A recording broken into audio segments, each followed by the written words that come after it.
Hey, what's going on, everybody, and welcome back to College Football Red Zone, where we reach the equinox point of the regular season, so we really are starting to see that differentiation between those contenders that we have in the college football world, as well as those pretenders that are just now being exposed in this part of the season. And we have a jam-packed college football video for you guys here today. Not only do we have the Week 8 Redshirt Sports Top 25, which I am a proud ballot voter of, but in addition to that, we are going to take a hard look at all the top 25 games that we have going on around the country. And according to my friends over at Redshirt Sports, the official top 25 poll of College Football Red Zone, guys, it is going to be a jam-packed weekend. Maybe the best weekend that we've had in the entire college football season. 5 top 25 matchups.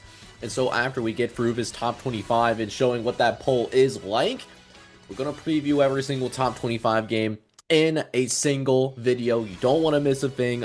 Appreciate you guys so much sitting through here, man. Before I jump into it, though, I do need a couple of favors from you guys real fast, right? And I need you to go ahead, hit that like button, but then also go ahead, hit that subscribe button if you are brand new to the channel. If you like what you see here, would truly appreciate that from the bottom of my heart. But with that being said, no more hesitation here. Let's go ahead and jump into what we got going on in terms of the red shorts. All right, so that should be, hopefully that's working now. Maybe. Alright, sorry about that. I'll probably edit all of this out. So, here we go. Redshirt Sports Top 25 and what we have going on. Starting with our number one team in the nation still, the Ohio State Buckeyes. They have been ranked number one in the nation since after the Texas game. I've seen a couple of more notable analysts like the Josh Pates and the Joel Klatz of the world, and I think even like a CF Budge and Harris Highlights all mention this.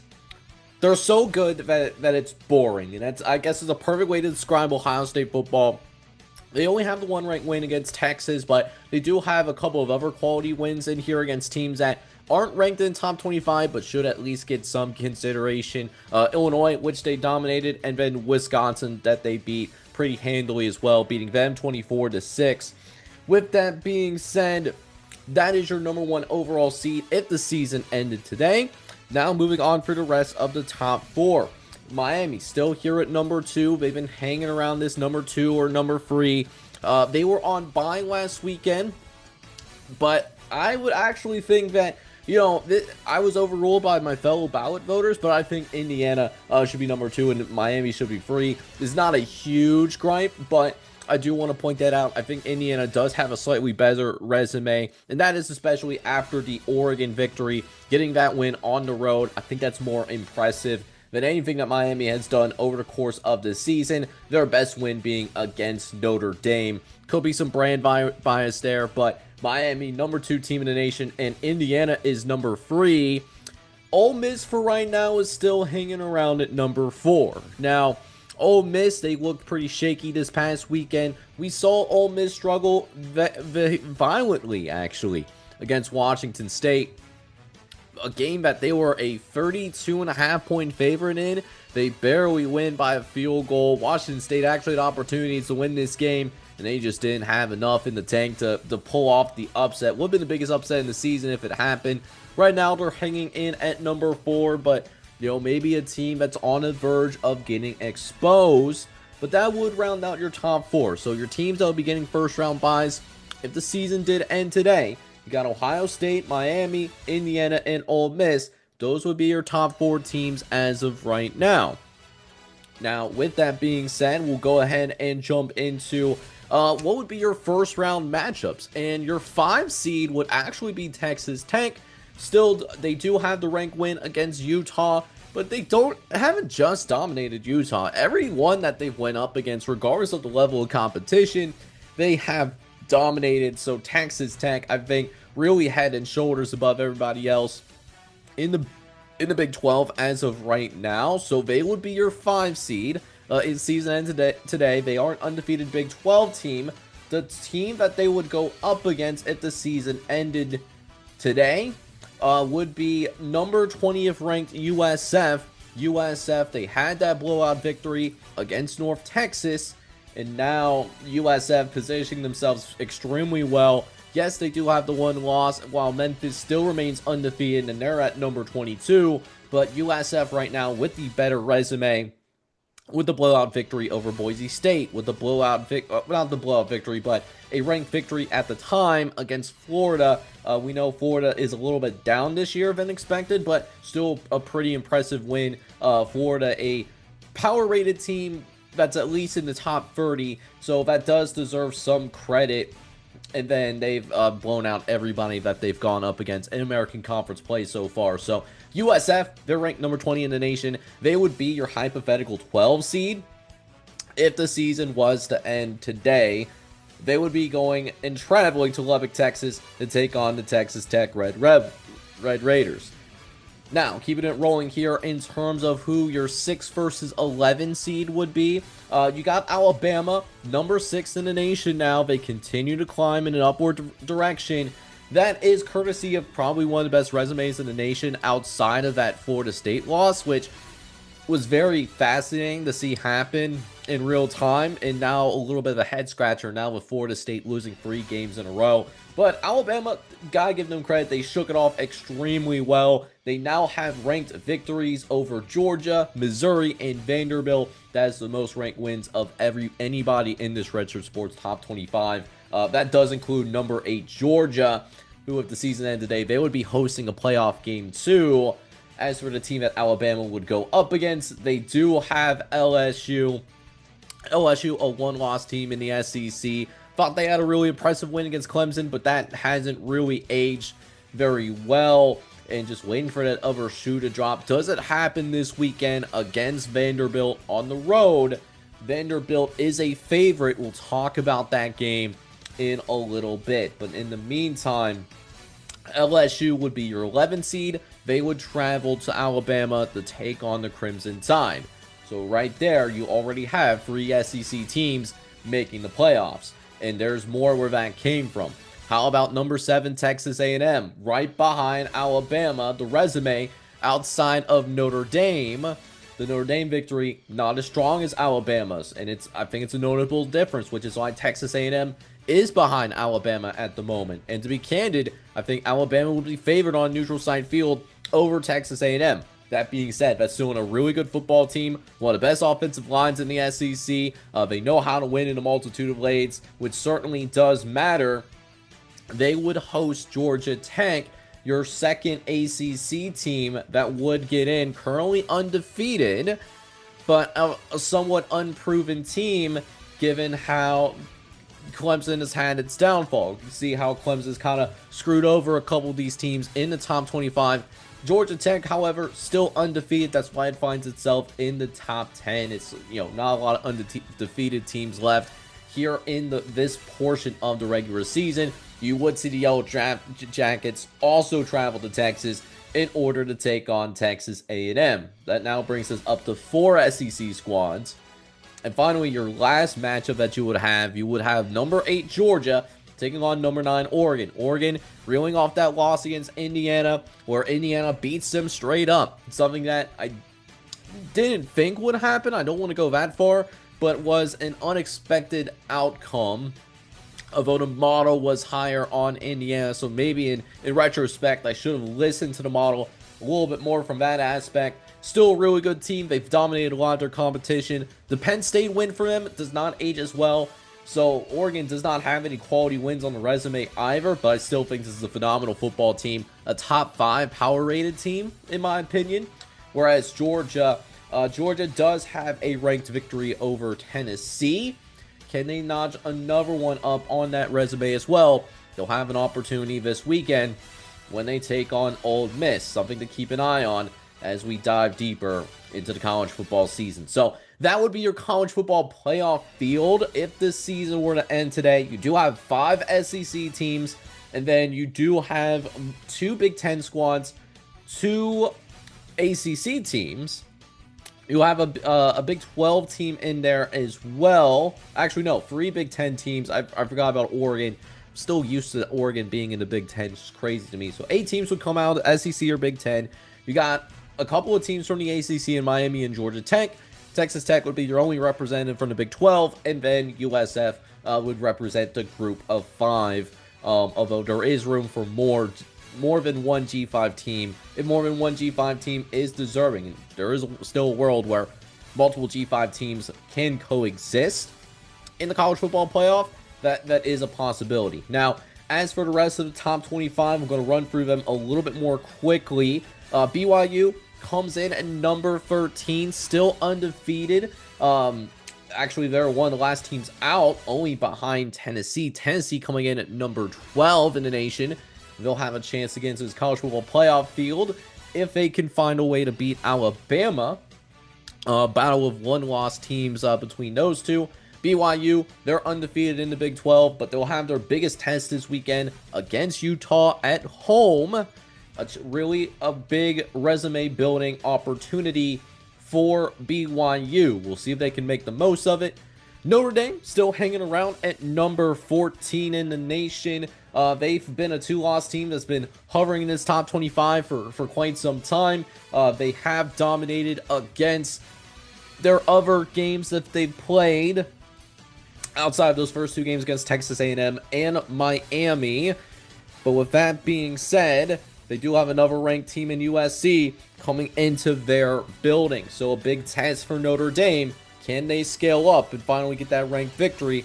Or are we going to see the Fighting Irish get their 3rd loss and effectively be eliminated? This is an elimination game for Notre Dame. USC, I think, has a little bit more wiggle room, even though they're a little bit lower on the list. Oklahoma comes in at number 16 in the nation. Actually, excuse me, number 15 in the nation. Oklahoma, listen, we know that John Mateer wasn't going to be 100%. He did end up playing at the same time, though. A lot of unwise decisions for John Mateer. They end up getting borderline dominated by Texas. That's a reason why you do see Texas ranked in here, because it was a convincing victory for the Longhorns. So that's why they fell significantly, even though they only suffered 1 loss, and they find themselves behind Notre Dame. Oklahoma is a team that had 1 ranked victory, but then Michigan had the audacity to lose. So the resume looking a little bit more questionable for Oklahoma at this point. That's why they're down here at 15. Missouri is here at number 16. Missouri, really close loss to Alabama. They only lost by a field goal. They did cover. Didn't love the fact that they fell as far as they did. They were number 11 last week. They fell 5 spots. I still think Missouri is a really good football team. I don't think they should have moved down that much, given how they were in a bar fight with Alabama. Would love to see a little bit more respect put on Missouri's name. They'll get back on the saddle. Close going on the road against Auburn. Auburn, a hungry team that's been close to winning SEC games, but in top SEC competition, haven't gotten over the top yet. Can Missouri bounce back against Auburn? That could be a tough challenge for them. Now, for the rest of the top 25, real quick, you got Virginia at number 17. They were on bye this last weekend, but Virginia still hanging strong at 17. Vanderbilt still at number 18. They were also on bye this past weekend. They still moved up a couple of spots because of what happened around them. USC, welcome back to the top 25. They checked back in at number 19 in the nation. Love to see the Trojans getting some love. Think this is a top 15 team, and I would even dare say top 10 team, just because, listen, if I had told you that there was a 1-loss Big Ten team out there and they've dominated everybody with the exception of 1 game where they lost it by a walk-off field goal to a top 30 team in the nation, that sounds like a top 10 or at least a top 15 team in the nation. I think USC is low here at 19, but they do have an opportunity to build on that resume, as I mentioned earlier, where Notre Dame comes in at 14. USF, we talked about them already at 20. Utah at 21. They got a really nice win against Arizona State. They got that Holy War Challenge now, where they travel to Provo to take on the BYU Cougars. Should be a fascinating matchup there. Memphis, number 22 in the nation, one of the better G5 teams in the nation. Undefeated still, but not getting as much love as USF. understandable. Do also want to welcome in a few of our newcomers. Texas is back in the top 25, of course, after the win against Oklahoma. They're at 23. Nebraska comes in at number 24, a one-loss Big Ten team at this point in the year, finally making its entrance in. Their only loss is a 3-point loss to Michigan, and, beat a solid Maryland team this past weekend. And then Cincinnati finally checking in, number 25 in the nation. My Cardiac Cats getting in at number 25. They are behind Nebraska because of that head-to-head. But in Cincinnati, finally getting some love. They're the 25th best team in the nation, which means we do have 4 teams falling out. Illinois is 19 last week. They fell out after being dominated by Ohio State. But to be fair, Ohio State has done that to most teams that they've gone up against, with the exception of Texas. Arizona State, they were blown out by Utah. I know that they had a backup quarterback playing, but at the same time, one player does not make it a difference between winning a game and being blown out. If you get blown out, I mean, there's not really a lot of excuses you can make there. So Arizona State fell out. Michigan was number 15 last week. Didn't love this, to be honest, but my fellow ballot recipients disagreed with the assessment. I mean, listen, if I thought USC should have been ranked in the first place. Really loved USC all year, to be honest with you.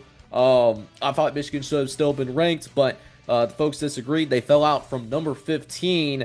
And then Iowa State now losing 2 games in a row. They were number 25 this time last week, but now Iowa State no longer ranked. They were replaced by Cincinnati. Cincinnati has that head-to-head against Iowa State. So that is your Redshirt Sports Top 25, though. Definitely let me know what you guys think down in the comment section down below. Hopefully you did see that properly. If not, then I'll edit it much later. But yeah, man, in the meantime, now that we got that top 25 out of the way, let's really get into the fun stuff. A really action-packed weekend that we have on our hands here, man. So I can't wait to dive into it. Hopefully the voice will hold up. We got a whole thing of water. But yeah, man, let's go ahead and jump into what we got going on for all of the top 25 games. 5 games in total, starting with the one game that's happening during the noon window. So with that being said, let's go ahead and get ourselves started with our action-packed day that we have in store for us here, man. Gonna get things started here with one of the top 25 games that do have to be going off during the noon window. And as long as my internet is working well on Saturday, this will be a game that will be featured on the Saturday live stream for College Football Redzone, a noon extravaganza. Hopefully to create that environment of like the college version of NFL Redzone. So we have number 11 LSU traveling up to Nashville, Tennessee to take on number 18 Vanderbilt. A battle between one-loss teams in the SEC is going to be going down over on ABC during the noon window.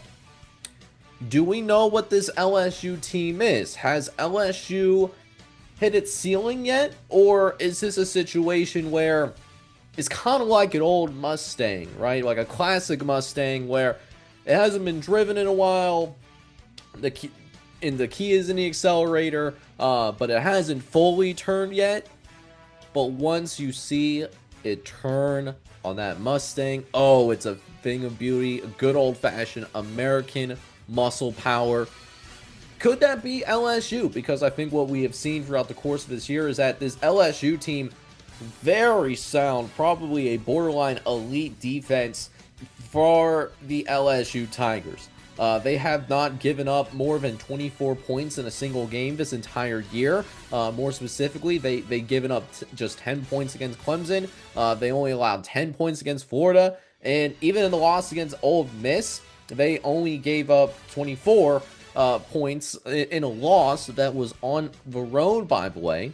Pointing that out because they are going to be in a road environment. Not as hostile as I think what it would be in Oxford, but, you know, Vanderbilt, it is starting to get there from a home crowd perspective. Definitely more hostile than even just a couple of years ago.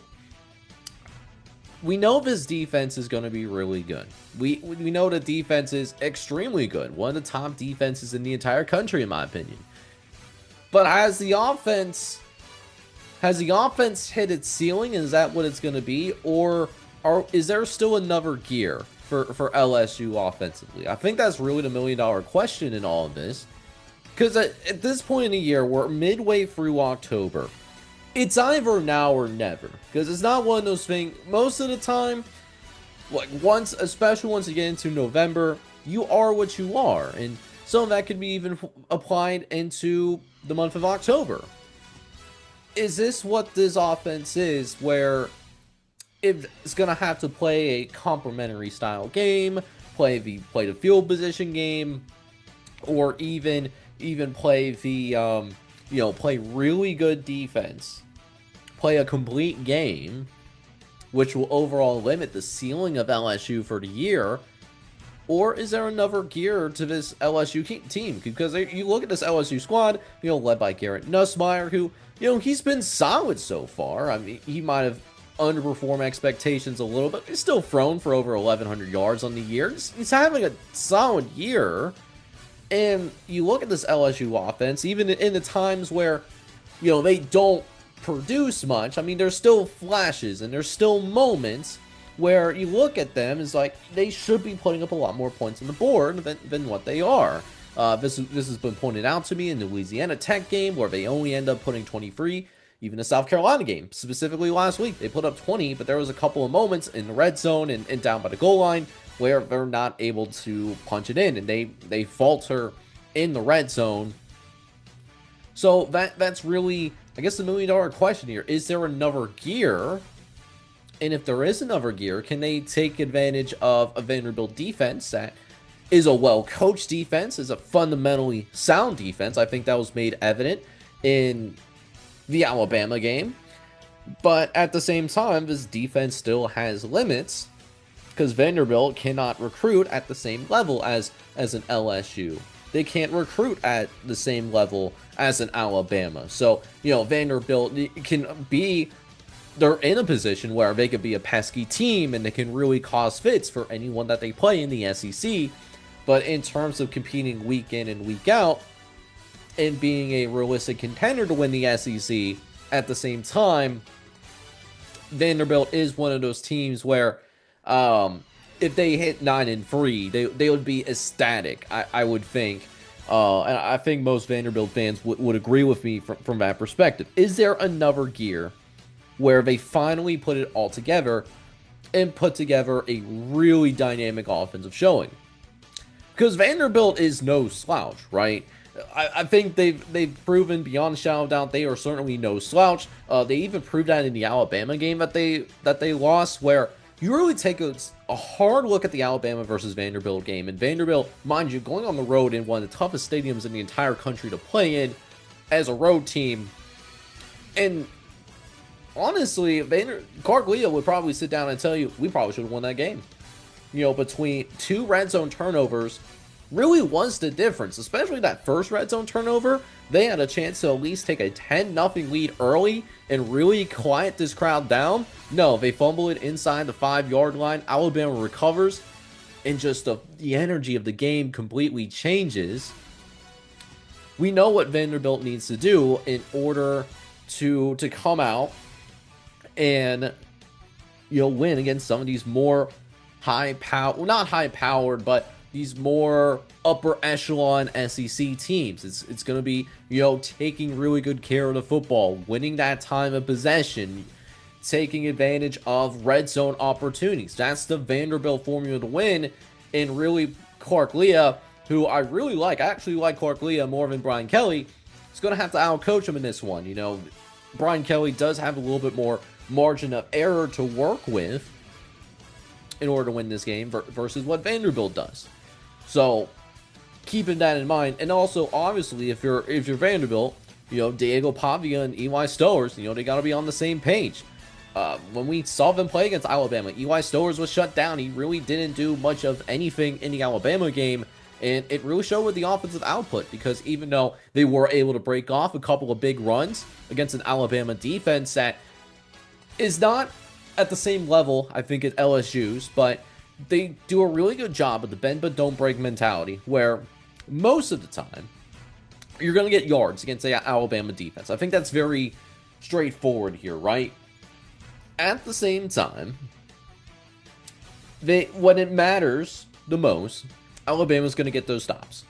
Even though they are going to be able to, you're going to get a bunch of yards against Alabama's defense. And that even showed to a degree. I mean, Diego Pavia was able to break off a massive run, but they found a way to take away arguably Vanderbilt's most important weapon outside of Diego Pavia in Eli Stowers.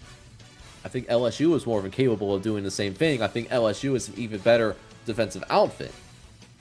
But even despite all that, as we head over to our very first look at the model and taking a look at what does the model think, what does my internal metrics here at College Football Red Zone, what do they think? And right now, it does seem like that, like FanDuel and the model, they're relatively on the same page, right? So FanDuel has LSU as a 2.5 point underdog, while LSU, at least for my internal metrics, is basically a field goal underdog, which that's essentially what's basically saying the same thing, like half a point of difference, very in tune between LSU and Vanderbilt as of right now. Mono does agree that Vanderbilt should be a favorite based upon what both teams have done over the course of this year. So I look at it this way. I think LSU is more than able, while the offense is still trying to figure things out. I don't know if they figure things out entirely here. Maybe they are what they are, and they have to play complementary football consistently in order to win games consistently. That could be LSU this year, or there could be another gear. What we don't know. What I do know is that what we saw from the Alabama game, and granted, again, this was them playing on the road, Vanderbilt had a hard time struggling to get points consistently on the board, particularly in the second half. And that, again, is against a defense that is more of a bend but don't break mentality type defense most of the time, right? Where they're going to get yards, but when it matters the most, they're going to get those key stops most of the time and hold you to field goals instead of touchdowns. I truly believe the LSU defense is a lot better than Alabama's defense. And I think this is a team that, is going to give fits to Diego Pavia, who we just saw him play against, that defense play against Lenora Sellers, who I love Diego Pavia. I love how he fits so well with the culture at Vanderbilt. I love that he's such a tremendous competitor. But if you really sit down and compare Diego Pavia and Lenora Sellers, Diego Pavia, he does a better job making decisions. And Pavia's going to have to be close to perfect in order to win this game. With the talent discrepancy between these two teams, it's going to be one of those games where Vanderbilt's going to have to win the turnover battle.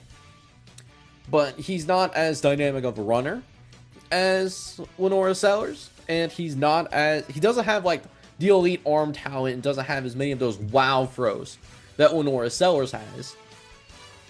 And they're able to find a way to shut him down and put him in the box for most of the night. So I look at this game, and I actually really like the spot for LSU. I truly do. So I'm going to disagree a little bit with the model here. It's really back and forth. Obviously, with the line being what it is, either team can win this game. I think that's a fair assumption. But I think LSU, I think this actually favors them quite a bit as they get deeper into the season.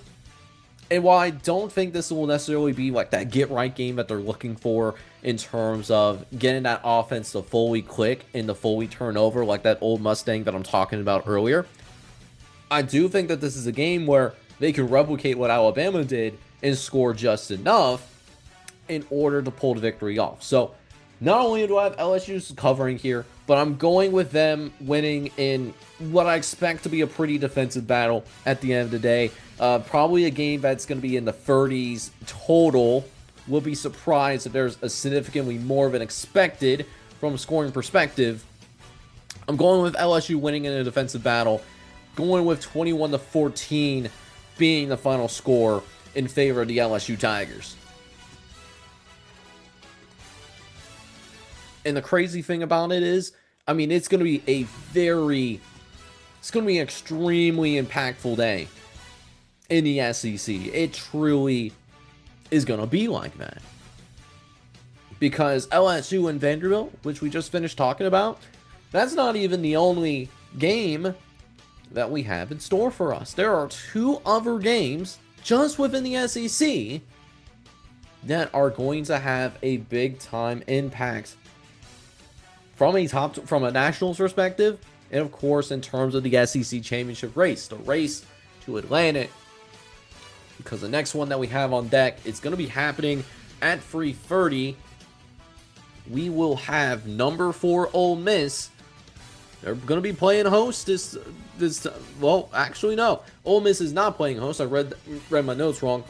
Number 4 Ole Miss is going to travel to Sanford Stadium, where we very recently saw the home winning streak go to an end. They're going to take on number 8 Georgia. Now, Georgia does have a loss already on the year. They lost to Alabama early in the year, so they already have a conference loss. So this might be, like, out of the back, this might be a game where, like, Georgia needs this win more desperately than Ole Miss does. Now, for Ole Miss, the elephant in the room for them is the Washington State game. What happened to them? Was that a byproduct of, we were just taking them lightly? That classic look-ahead spot, looking forward to Georgia as well as what they have going on for the rest of the season? Or is this more of a foreshadowing with bigger issues that are going on within the Ole Miss program going into the second half of the season, right? Because certainly you can just chalk it off as, we just took them a little bit more lightly than we should have, right? Because to be fair, they were a 32.5 point favorite, so it is very easy to go ahead and overlook them. But you take a look at some of these other games that they've played, just in the confines of the SEC. I mean, it's been like a lot of one-score battles that Ole Miss has been involved in. Think about on the road against Kentucky way early in the year. Kentucky, one of the worst teams in the SEC. They only beat them by a touchdown. Arkansas at home, they got into a shootout with Arkansas. Arkansas getting into shootouts with quite a few teams, actually, but they only beat them by 6 points. They did beat the LSU by 5, and that's impressive. And now, in a non-conference game, they beat Washington State, but instead of beating them by 30, you only beat them by 3. So, is it leading to bigger issues down the line, particularly with the defensive side of the ball? Because, this defense has been inconsistent, I think, to say the least, if you take a look at the last 4 weeks. Now, the defense has been able to put together really good performances, held a really good Tulane team to just 10 points. They also held LSU to 19 in a day in which the offense wasn't fully clicking, but they find a way to win. So, I think they've shown that they're able to win in multiple ways, but at the same time, what kind of defense are we going to see from Ole Miss this upcoming weekend? Because Georgia on the opposite end, they've proven that they can win in a multitude of lanes. They've proven that they can win in shutouts. And I think the Tennessee game for Georgia was extremely valuable from an aspect where the Georgia-Tennessee script could be very similar to the Georgia-Ole Miss script. Because we know that Ole Miss can also put up a lot of points up on the board. They're very capable of doing that. The defense just seems a lot more proven. Just outside of the Tennessee game, I believe that there was only one other time. Yes, there is only one other time where an opposing team has put up more than 3 touchdowns. That is Alabama. They put up 24. But, even taking a look at comparing Georgia and them playing Kentucky versus Ole Miss playing Kentucky, yes, it was at home, but they dominated Kentucky. They won by 3 possessions there. They were able to lock up Auburn in the second half.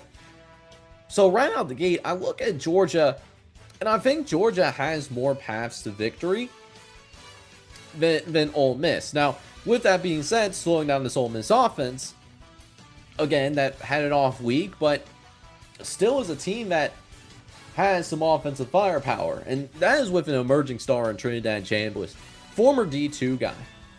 And we thought like Austin, like people had forgotten about Austin Simmons.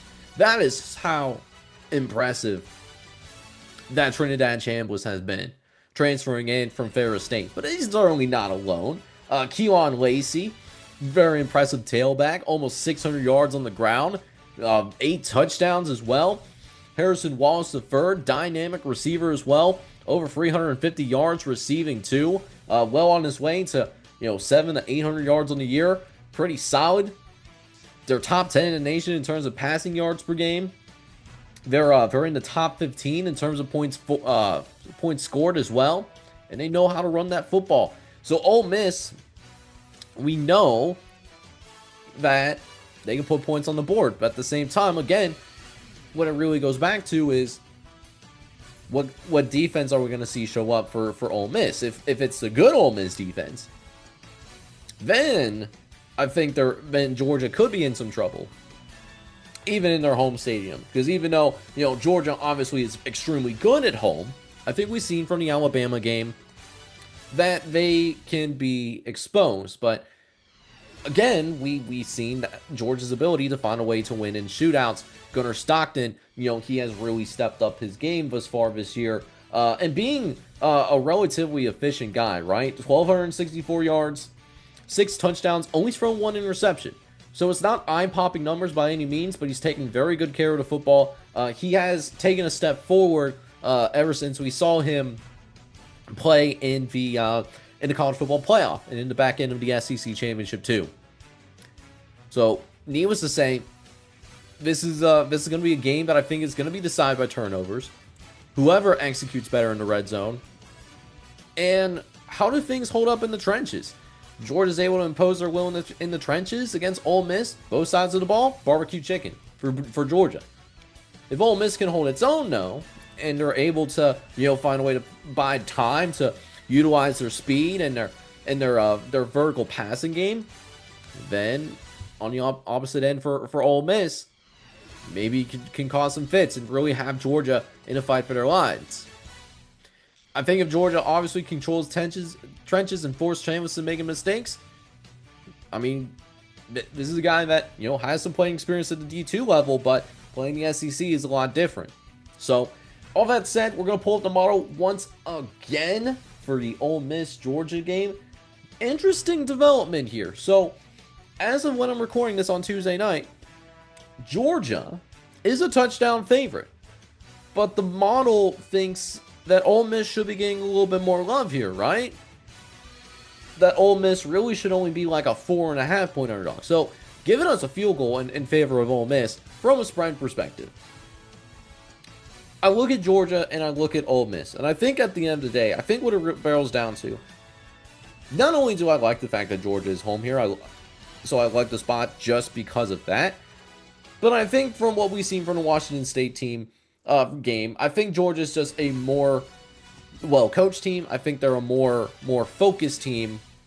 Now that they've gotten some of the kinks out, had some concerns about Georgia earlier in the year when they weren't necessarily dominating against FCS competition. But it seems like Georgia, they're getting better every single week. And Kirby Smart, I think, he's done a great job coaching, not only this year, but last year too. They definitely should get some credit for that. So, I am going to lean towards the model in the spectrum of, because maybe that Washington State game was a fluke for a multitude of reasons. But eventually, all of those one-score games that Ole Miss has played in, eventually that's going to bite you in the butt. Eventually, a ball is going to bounce a different way than you want it to. So, I'm going to lean closer to the model. I am going to agree with the model from that aspect, and saying that it is going to be closer than a touchdown game, but still also agree in the model in the aspect that Georgia should win this game. It'll be a close game. It'll be a little bit of a higher scoring game, maybe, but I think Georgia finds a way to come out on top, win 31-27, and then they re-cement themselves as the top of the class in the SEC getting this win against the Ole Miss Rebels. And they also get revenge for last year too, because I believe Ole Miss gave Georgia a loss last year. So I know they're going to be looking for their get back as well.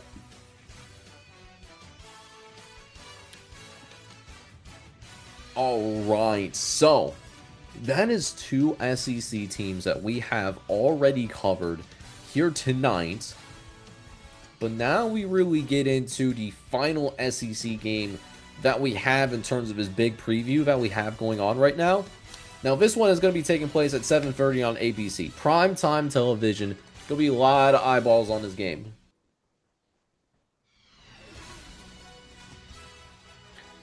The game in which I'm talking about is going to be none other than number 12 Tennessee traveling to Tuscaloosa to take on the number 6 ranked Alabama Crimson Tide. Another ranked matchup for Alabama. They have been busy these last few weeks, right? We just saw them play against Missouri last week. We just saw them play against Vanderbilt a couple of weeks ago. And then I believe it wasn't like right away. I think about a month ago, we saw Alabama play against Georgia. So you're talking about Alabama, who has bounced back extremely well from the Florida State loss, which looks more confusing by the day. We now see the bounce back for Alabama. And now Ty Simpson in particular, man, has it rolling, right? He has done a tremendous job in terms of running the offense. Now that it's a situation where he's able to have a little bit more time. Ty Simpson having a wonderful year. Over 1,600 yards, 16 touchdowns as well. And it also helps that you have your running back in Jam Miller. You got Jam Miller back in the swing of things, right? Solid game for Jam Miller, 20 carries, 85 yards. You know, Jam Miller's been hurt for a lot of the year. He now has his backfield mate back, which is extremely invaluable, especially when you get into the second half of the year. Not to mention Jeremy Bernard, he has really stepped up. Now a dynamic weapon next to Ryan Williams. We know how Ryan Williams is as well. It's a fun offense to watch, man, and they have really improved tremendously over the course of the year. At least on the offensive side of the ball. Defense has had its moments. We talked about Alabama quite a bit in a different preview, like just compare Alabama to LSU's defense. But defense is like a bend but don't break. And they've done pretty good work defensively. You know, they will give up a bunch of yards, but they find a way to get those core stops when they need to. Ever since the Florida State game, they haven't allowed more than 25 points ever since. So kudos to that defense in continuing to improve. And while it's not the lockdown defenses like during the prime of Nick Saban's coaching career at Alabama, there's still some really good defensive work being done, at least from a coaching standpoint. Now, that being said, Alabama, we just talked about how great their offense is. They're not going to even be on the best offense on the field that Saturday in Tuscaloosa because Tennessee, man, at least from a statistical standpoint, the most dangerous offense in America. They're averaging over 50 points per game. Now, couple of questions here, right? How much? I guess not a couple of questions, but really, do we see the defense step up at any point? Because while we talked about how Tennessee has the best offense in America from a statistical standpoint, averaging 51 points per game, they're also outside of the top 100 in terms of points allowed. They've averaged like 29 points per game defensively.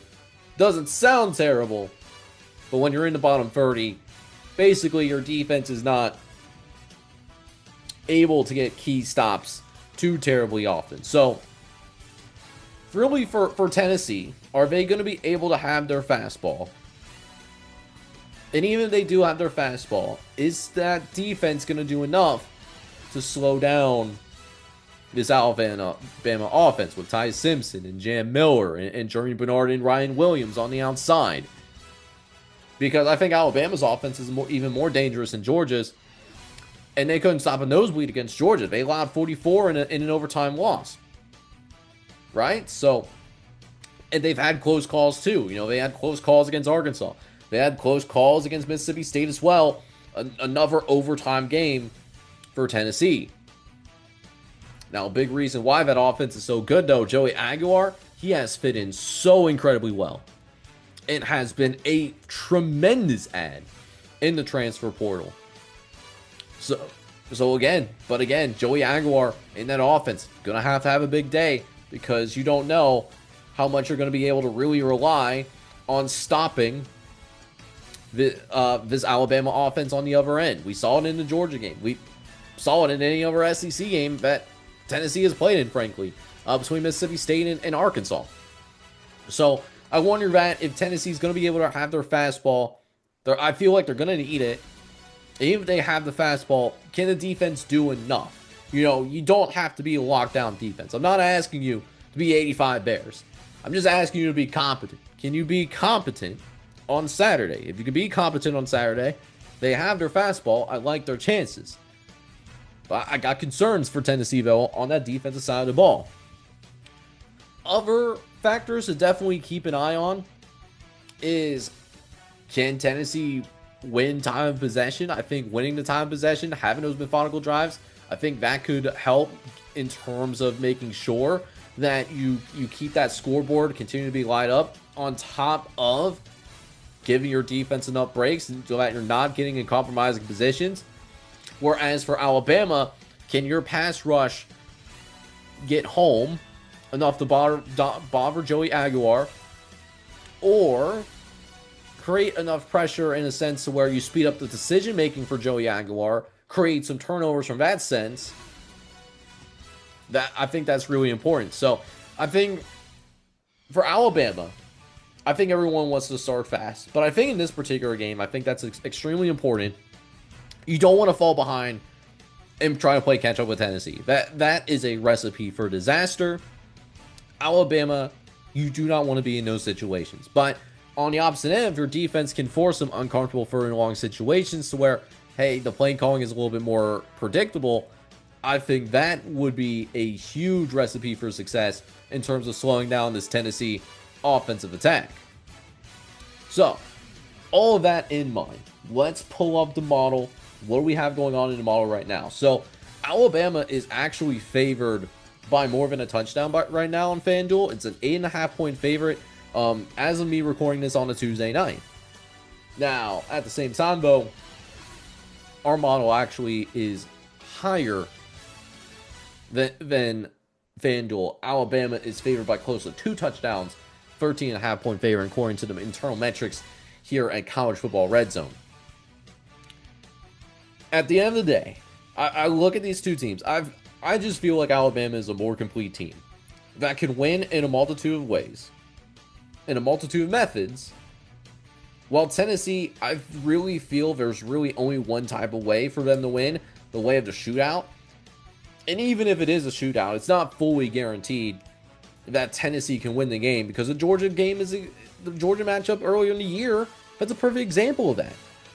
So I look at this game, I just see more paths for Alabama to be able to pull this win off, especially with it being at home. While you're looking at Tennessee, the path is more defined. There is one path. There is not like multiple ways for it to split off and still see Tennessee win at the end of the day. I just don't think that's it. Now, I do want to caution that one big hesitation in terms of why I don't think that this is going to be a blowout win or a convincing win for Alabama. You're talking about Alabama having to get up for third consecutive game. They had to get up for Vanderbilt. They had to get up for Missouri.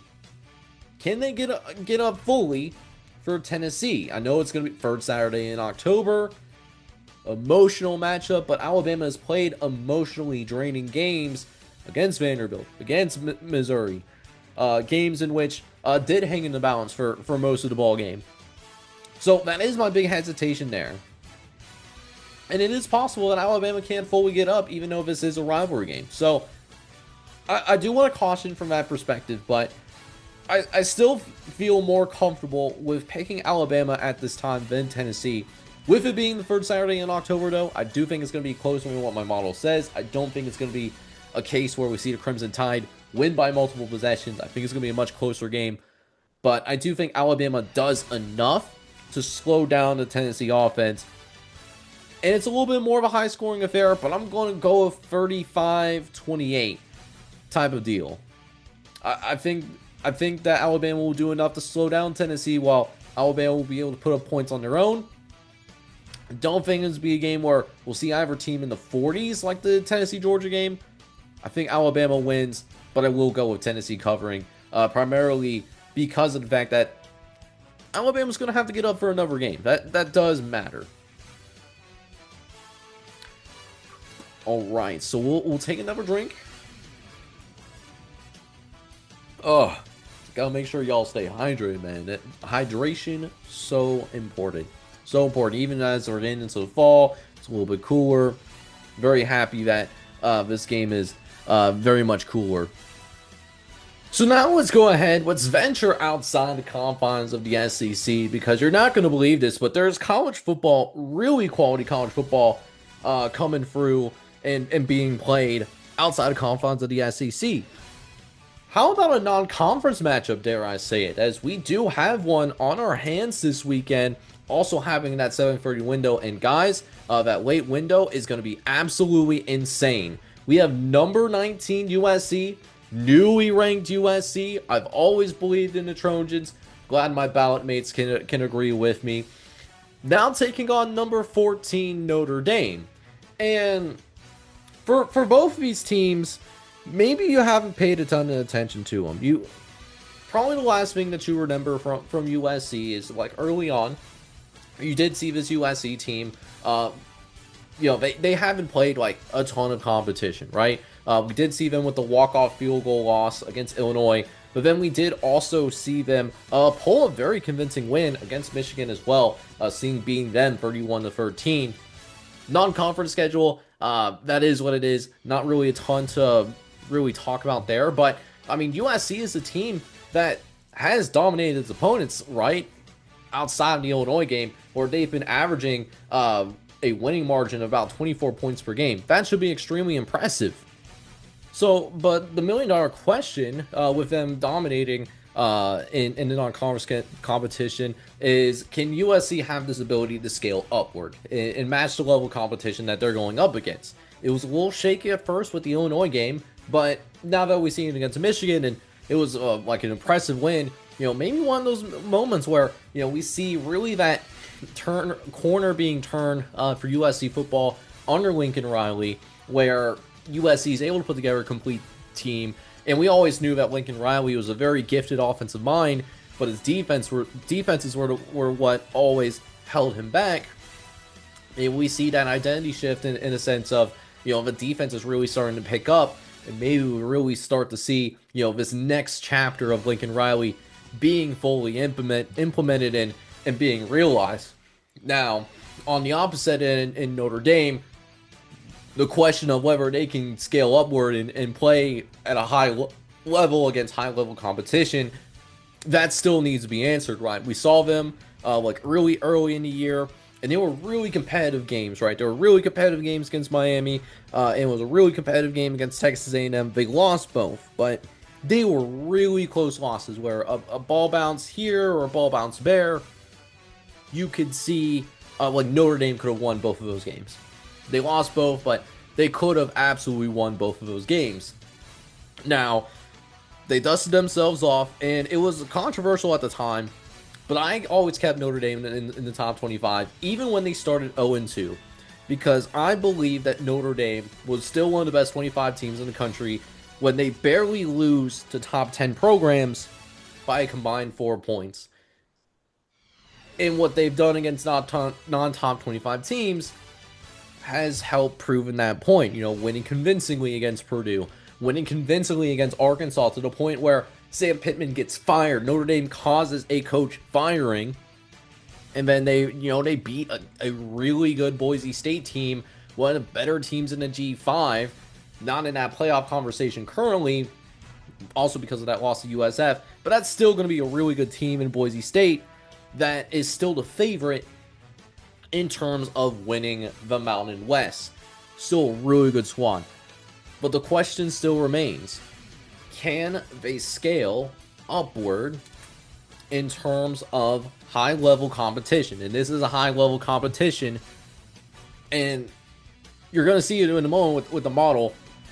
This is a make it or break it moment for Notre Dame. Keep in mind, Notre Dame already has 2 losses, and they don't have the benefit of a conference championship either. So it's already like teetering on, like, is 10-2 Notre Dame going to be good enough to make it into the college football playoff? If they lose this 3rd game, they're done.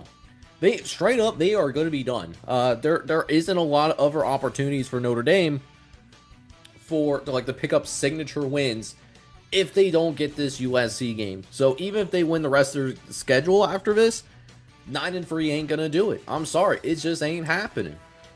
So this is a really desperation moment, like, from that perspective, in terms of having those goals in front of you. As a Notre Dame guy, I think Notre Dame is going to come in a little bit hungrier than USC. USC, coming in from a ranked matchup themselves, gonna see, can USC get up for a game 2 times in a row? We saw them get up for Michigan. We haven't seen that part come out yet for Lincoln Riley. Can they get out and compete at a B+ or an A- level against high-level competition? Can you do that twice? You did against Michigan. Can you do it here too? I think there's a belief that they possibly can, but at the same time, traveling across the country and going to play against a really good Notre Dame team, that's going to be a challenge. Teams making cross-country road trips, guys, you already know I like historically betting against those teams, because that is a huge adjustment to the schedule. So, all that in mind, let me go ahead and pull up this model real quick. And the model and FanDuel are on literally the same page right there. FanDuel has Notre Dame as 9.5 point favorite. I got them as a 9.5 point favorite. So, the model and FanDuel locking arms. You love to see it. So, what's going to decide this game? It's really going to come down to which team is going to impose its offensive style more. USC is going to be the type of team that's going to try to be a little bit more up-tempo and get those explosive plays either through the passing game or through the running game. USC doing a very good job running the football, by the way. While Notre Dame, on the other hand, they're going to be looking to try. The big keys for them continue to be balanced. CJ Carr has been nice. Very good quarterback for Notre Dame, but still a young quarterback. Definitely want to continue to supplement with the running game. You got some very good tailbacks in Jeremiah Love leading the way. Going to make sure you have some balance. Avoid turnovers. Win that turnover battle. And then it's also going to come down to who's going to do a little bit better in the red zone. Both teams, I think, are going to have multiple red zone opportunities, obviously. Who's going to do a better job with that? On the opposite side, in addition, USC definitely going to be looking to challenge the Irish secondary, while and really also make Notre Dame defend the entire field. So, all that said, got the model already up, as I mentioned. This is a game that provides an opportunity to where, is Notre Dame as good as what they say they are? We saw them dominate against Arkansas. We saw them win convincingly against Purdue and Boise State. Is Notre Dame just the type of team that just beats up on bad teams but then falter against very good to elite programs? Or is Notre Dame that same level of team that we saw from them last year, or they're starting to find another gear as a team? It's what you are in week number 1 is not going to be the same team as you are in week 14. It shouldn't be that way, because you should continuously be improving. And I think with the fact that this game is, you're hosting a team that's traveling all the way across the country to play you, and the fact that this game is going to be in your home building, plus, not to mention, I think Marcus Freeman, I've talked glowingly about Lincoln Riley in this particular preview. That doesn't mean that I think he's a better coach than Marcus Freeman. I have extremely high views of Marcus Freeman. I think Marcus Freeman is going to outcoach Lincoln Riley in this instance. And so with all that in mind, Marcus Freeman having the coaching advantage, the home field advantage, hosting a team, traveling across the country, well, I am extraordinarily high on USC. And I think USC, that's a team that is capable of making the college football playoff. Not tonight. Not on that Saturday night. I'm going with Notre Dame. I'm going to say that USC covers. I think it'll be a really good, intriguing game. Borderline shootout on our hands. I think both teams are going to put up plenty of points, but I think Notre Dame is going to find a way to outlast USC at the same time. Give me the Fighting Irish winning 34-30, being that final score. Alright, so the last game that we have going on for tonight, for this preview, is the Holy War that's happening at 8 p.m. over on Fox. 5-1 Utah, coming in ranked number 21 in the nation. They will travel to Provo. Short trip because it is an in-state opponent. They're taking on undefeated, number 13 ranked team in the nation in the BYU Cougars. Now, we have seen this BYU team obviously be undefeated and have surprised some people. I mean, think about what they went through in the offseason, very late, like in summer ball and borderline in fall camp. We saw Jake Redsoff enter the transfer portal. He ends up transferring back out to Tulane. And so what you thought was going to be like a QB2 battle ends up turning into a QB1 matchup where Bear Bachmeier, a true freshman quarterback, he has stepped in, he's won that starting quarterback job, and has really handled the pressure of being a starting quarterback at the power forward level extremely well. 1,200 yards passing, 8 touchdowns, 3 interceptions. His QBR per ESPN right now is in the 32nd. That puts him in about a mid-tier quarterback in the power conference from a starting quarterback perspective. So for the fact that you have a true freshman that you didn't even necessarily have to coddle, that's actually some really good work. And it's really just a testament to this coaching staff and really just the team as a whole for really finding a way, in spite of all those distractions, finding a way to come together and make some really good things happen. Right, you know, just a type of team that really is more than the sum of its parts. That kind of team, not that they don't have any parts. LJ Martin has been excellent this year, averaging almost 6.5 yards a carry. Plus Chase Roberts with 420 yards, nice. Receiving through the air as well, and a defense that is pretty good, but a defense that, you know, maybe is starting to show itself in terms of being a little bit more exposed as the year has gone on. So at first they started off extremely hot, right? But as the season has gone on for BYU, this is a team that started out like they've shut out Portland State and they only allowed a field goal to Stanford. But as the season went on, you know, just that defense has shown more holes and shown more issues. East Carolina, they gave up 13. Very next game, game number 4, was Colorado. 21 they let up. A West Virginia team that hasn't really shown much signs of life under year number 1 of Rick Rod. They give up 24 to that team as well. And then the Arizona game, actually they needed overtime to beat Arizona. A solid Arizona team, but you can also argue that Arizona is the best team that BYU has gone up against. And even though it was on the road, I do want to mention it is hard to win on the road in college football. Some teams make it look easier than others.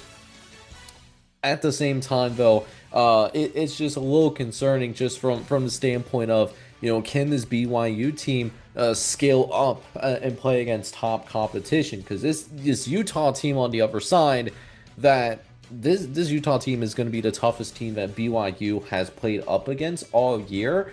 And frankly, at this point in the year, we do see Utah as a little bit more battle-tested. Keep in mind, BYU has not played against a ranked opponent this entire year. Utah, on the other hand, has played 2 at least at the time that they actually played that particular opponent. And outside of that Texas Tech game, I know a lot of people like to talk about the Texas Tech game for Utah, where they were dominated. But really, if you watch that Texas Tech game back for Utah, and that was also a game where Devin Dampier was not fully healthy. Even then, with that defense, they have been able to make it a very competitive game, a much more competitive game than what the score says.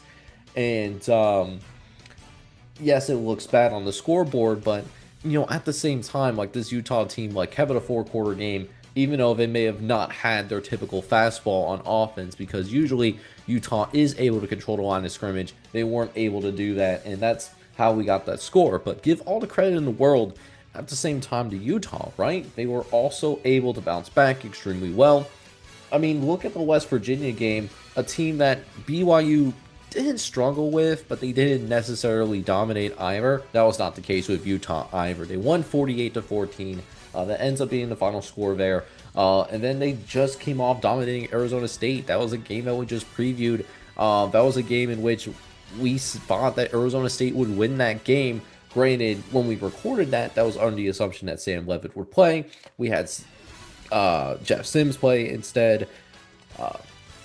Probably would have made a difference with the way Utah was playing that night. Anyways, Utah was still won convincingly. You could not convince me otherwise. But yeah, I mean, you really look at what Utah has been doing. And Utah, outside the Texas Tech game, they have dominated their opponents. And a team that's able to, look what happened to them a couple of weeks ago. They dust themselves off, and they've been playing significantly better football since then, right? So with that being said, what's really the biggest keys into this one in terms of, what's going to decide whether this ends up being a win or a loss? For BYU, you're really looking at trying to get explosive plays, because this is not going to be the type of defense that you're going to consistently have methodical drives. So being able to hit multiple home runs, being able to hit explosive plays down the field, whether that be in the passing game or in the running game, that's going to be the biggest thing for BYU, being able to hit those explosive plays so that maybe you could demoralize Utah's defense, which is a really good defense, a defense that I think is even better than BYU's, and I think frankly a little bit more consistent outside of the Texas Tech game that I mentioned earlier. Now, for Utah, on the other hand, you're talking about Devin Dampier. You got to get him going, whether that is like tapping into not only his rushing ability, but continue to see his marked improvement as a passer as well as Utah obviously winning that line of scrimmage. If Utah wins the line of scrimmage, and I think they're a very capable team of doing that. This is one of the best front sevens in the Big 12, as well as one of the best offensive lines in the Big 12.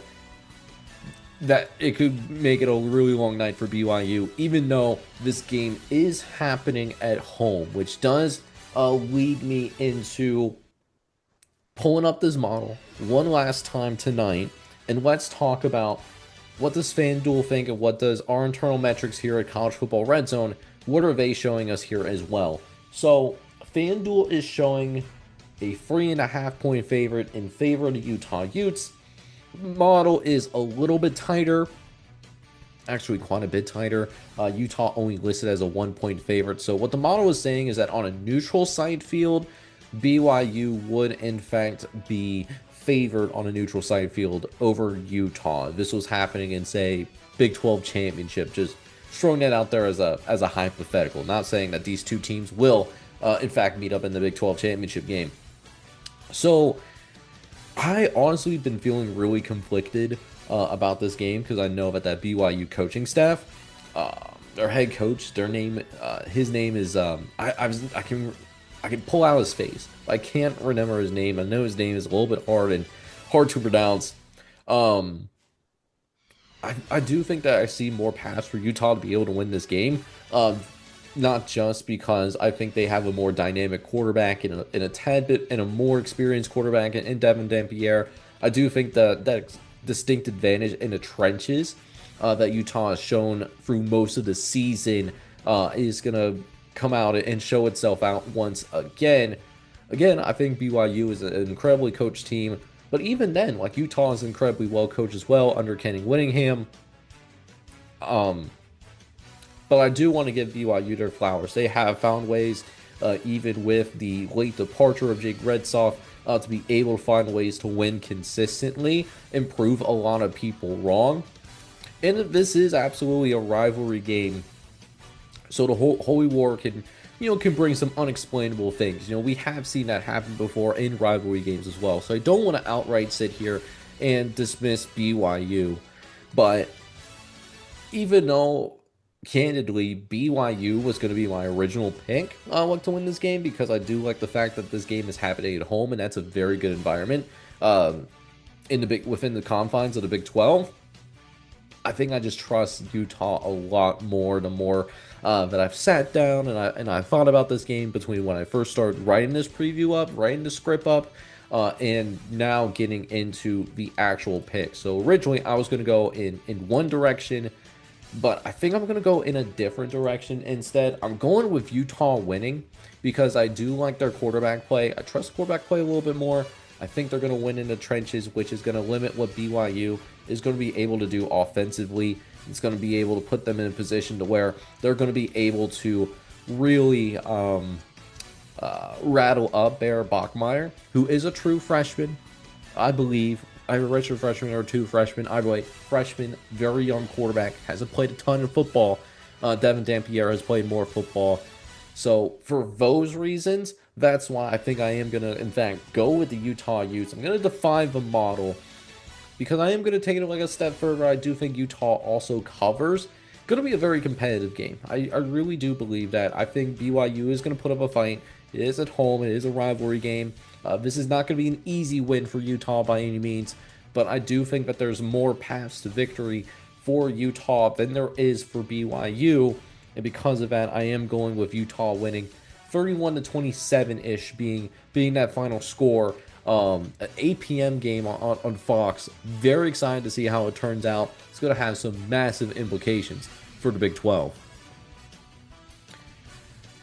Alright guys, so that is going to just about wrap things up in terms of what we have for all the previews that we have. 5 top 25 matchups, we previewed all of them. We also showed a top 25 for Redshirt Sports as well. I hope you enjoyed all of that. Let me know down in the comments what you think, who you think is going to win some of these critical matchups happening around the country. As well as let me know down below what you guys think about the Redshirt Sports top 25.